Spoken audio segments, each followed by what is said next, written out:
What's up? It's the Dick Talking Devil back with you guys again after this presidential election has finally ended. Uh, they've called the presidency for President elect Joe Biden. What's your thoughts on that? I've seen some harsh comments coming from Trump supporters and those who think that Joe Biden is some kind of monster that's yet to be revealed, uh, as if he's gonna turn into this horrendous, or he's already this horrendous character that's waiting to get into office to exact his evil plan. Uh, and I've seen the same thing said about Trump when he got in. I mean, it's crazy, the sources from which some of these conspiracy theories come. You know, a lot of times it's the same people. Like, I can go back on some of these guys' Facebook posts and see where they were just touting the same crap about Trump 4 years ago. Uh, and now they're saying it about Biden. Guys who are definitely supporting voting for the Democratic candidate 4 years ago, and now they're saying that you shouldn't be voting Democrat. If you're African American, you should be voting Republican. Uh, what is your take on it? Do you buy into the hype that Joe Biden is indeed a monster and there's gonna be some evil plan enacted once he's placed in office and sets up his administration? Or do you think it's just foo-foo uh, that comes along whenever a candidate wins the presidency? Like, I know for a fact we can go back and see the same rhetoric about Bill Clinton, about George Bush. I know for a fact we can go back and see the same stuff. And if we went back to Reagan and Nixon and Kennedy, I mean, we could see these same kinds of comments being made about these candidates who are elected into office. So it's been a long week following election night, and now we finally have some resolve, even though President Trump is going to seek some legal recourse and try to get a resolution to what he said is voter fraud and tampering that's going on with the electoral or election results. So we'll see where all of that ends up. But that's not the topic of today's video. What I actually wanted to talk about were the most common responses that Christians give when they're losing an argument. The most common responses Christians give when they're losing an argument. And I shouldn't even say Christians singularly. I should say religious people. Okay? Now, I'm of the opinion that one should have an open mind, but it should not be so open that your common sense falls out. So an open mind is always good. It enriches and adds depth and breadth to conversations, and it facilitates learning. It creates an environment that's conducive to learning. And it also helps to build relations. Okay.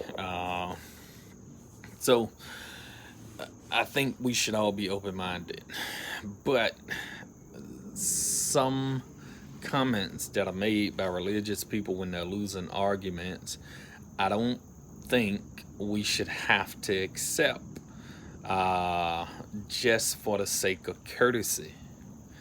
I really don't. And one of my favorite ones is you have to respect people's beliefs. What do you think about that? before I say what I'm gonna say on it, let me know in the comment section. What do you think about the statement that you should respect people's beliefs? Now, I say that I don't agree with that. People can hold some beliefs that are absolutely not worthy of my respect. Okay? People can believe that one group of people are superior to another group of people, and they hold that opinion based solely on belief. It's their belief. They're not saying that they necessarily have scientific evidence for it. They're not saying that they have any evidence for it. It's their belief. Now, I should not have to respect that belief. You see what I'm saying? It's some beliefs that I should be able to dismiss outright. Some beliefs I should be able to say are absolute nonsense.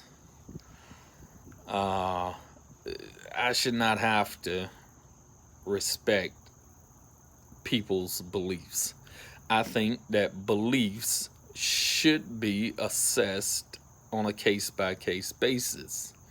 And I ultimately have to make that decision on whether or not this is a belief that is, in my opinion, worthy of being respected. So the fact that religious people would use this in an argument that they're losing, or that's my belief and you should respect it, and then they hit you with this one: I respect what you believe. Yeah, no, that's not how this is gonna work. I should not be expected to respect the belief that a 600-year-old man built an ark, who had never built a boat before, right? Get this now. He had never built a boat before.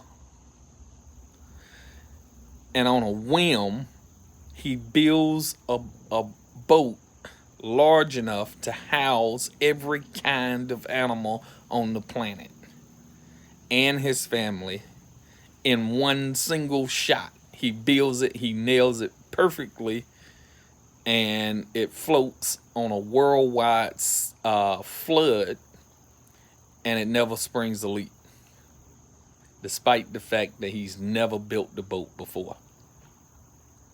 He had no way to test the boat that he built for leaks.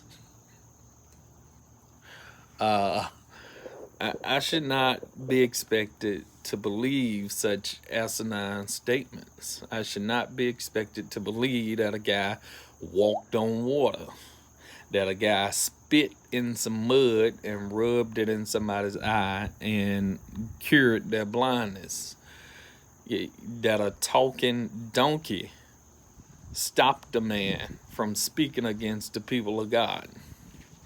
I should not have to believe such simple-minded things.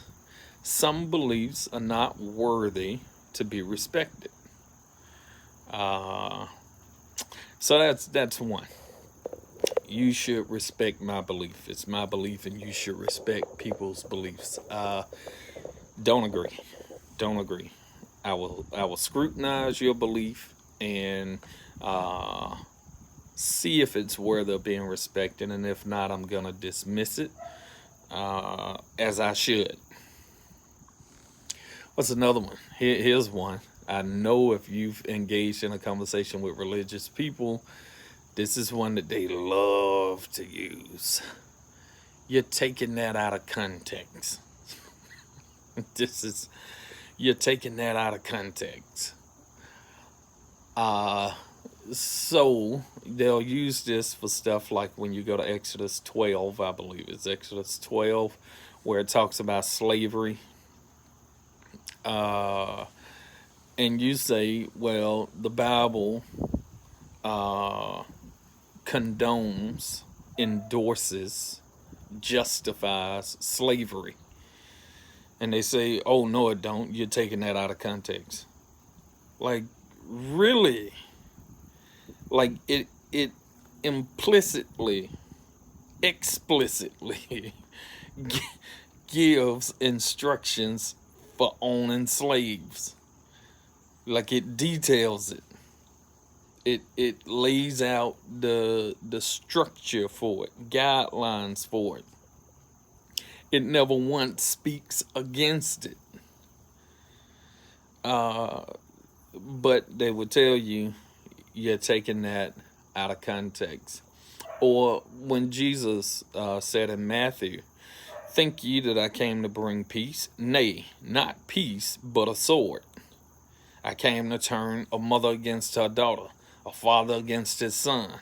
And he goes on and say, he who is not willing to forsake his mother or fathers, or to hate, that's what it says, to hate his mother or father, sister or brother for my sake is not worthy to be my disciple.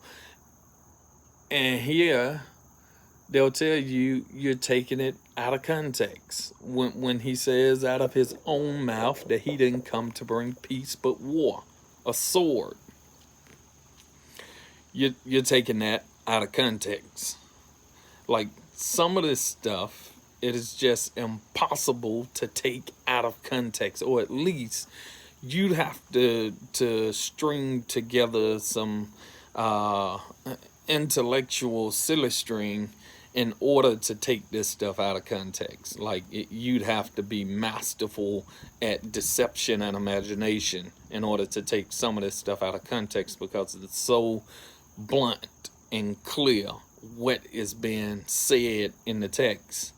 But yet, when it does not back up or support their thesis or their position, you obviously must be the one who's taking it out of context. So that's another good one. You're taking this out of context. Oh, here's one. You gotta have faith. You just gotta have faith. Oh, like, no, I don't. No, I don't. You're telling me that I have to have faith in order to understand what the text is saying. In order to really see what's going on, I have to have faith. Or despite there being no evidence to support, and there actually being evidence that contradicts your point, I just have to have faith and disregard the evidence. It's a very strange defense to tell someone that they just gotta have faith. And then the very definition that you guys give for faith, that comes from Hebrew 11:1, I think, that faith is the evidence. Faith is the substance of things hoped for, the evidence of things not seen. All right, it's the substance of things hoped for, the evidence of things that are not seen. Okay. I would say that if I want to give evidence for something that's not seen, take for instance, look behind me. You see the leaves on the tree back there? See them moving? That's evidence that the wind is blowing. Okay? It's evidence that the wind is blowing, that the wind exists, that the wind can cause physical things to move, but yet the wind itself is unseen. Okay? I don't need faith to come to that conclusion? Because I actually have evidence. I can see the leaves moving. I can feel the wind blowing. So I have evidence, so I don't need faith. This is the part that I think a lot of religious people miss. When I have evidence, there is no need for faith. So you can't then turn around and say the evidence that I have is faith. No, it's an oxymoron. It is ludicrous to me. Either I have the faith, or either I have evidence, or I don't. And when I don't have evidence, then I withhold belief in something because I'm yet to be convinced. Okay, so you don't get to plug in faith because there's no evidence. Because the very definition of faith tells you that it is the evidence. Faith is not evidence for anything. Faith is the excuse you use when you don't have evidence for belief in something. So that's another good one. Here's one. That was the Old Testament. We're in the New Testament now. That was the Old Testament. We're in the New Covenant now. Like, I really don't get how people can ever utter those words. You know, it's as if they've not read their own book, and a lot of them haven't. Just being honest. Not trying to be derogatory or condescending, but a lot of them have not read the book. And so they're just repeating platitudes that they've heard their pastors and other religious people say. You know, that was the Old Testament. This is the New Testament. And more than likely, someone says that who is intellectually lazy, who don't want to study the text in its entirety and be willing to face the scrutiny that arises from the vast contradictions between the Old and the New Testament. So to avoid that scrutiny, to avoid that uncomfortable conversation altogether, they just say, that's the Old Testament, this is the New Testament. So which testament tells us to thou shalt not kill? That's the Old Testament. So is that out the window now? Which testament tells us thou shalt not steal? Well, that was the Old Testament. So is that out the window now? Which testament tells us to honor the Sabbath and to keep it holy? Well, that was the Old Testament. So is that out the window now? We can go on and on and on about the Old Testament versus the New Testament and why it makes no sense for people to use that argument that was the Old Testament and Jesus came and brought us into the New Covenant. So that was the Old Covenant. Now we're under the New Covenant. When you're talking about a deity that according to your text changeth not, he's the same yesterday, today, and forever. And then he says in the text that my word is above my name. And then in John 1:1, New Testament, talks about in the beginning was the Word, and the Word was with God, and the Word was God. This is again a reference back to the Word and the holiness, the preeminence of the Word, which according to the text was in the beginning. So if he is his Word, if his Word is indeed above his name, in other words, it has more weight than his name, then how is it that you can dismiss 2/3 of his word by simply saying that's the Old Testament? If it is indeed the word of God, how can you and who are you to dismiss it? Because you don't want to deal with the tough questions that's going to come, like Exodus 12 or Exodus 21, which deals with slavery. You don't want to deal with those texts. What about the text that says, permit not a witch to live? Permit not a witch, W-I-T-C-H, to live. And if I was to tell you that Wicca, the Wiccan religion, it has surged in the recent century. People who outright call themselves witches live among you. I met a few when I was up in Iowa, when I was living up there. I met a few. I know plenty down here in Alabama. They proclaim to be witches. Now, do you mean to tell me that you support the notion that they should not be permitted to live because they associate themselves with witches?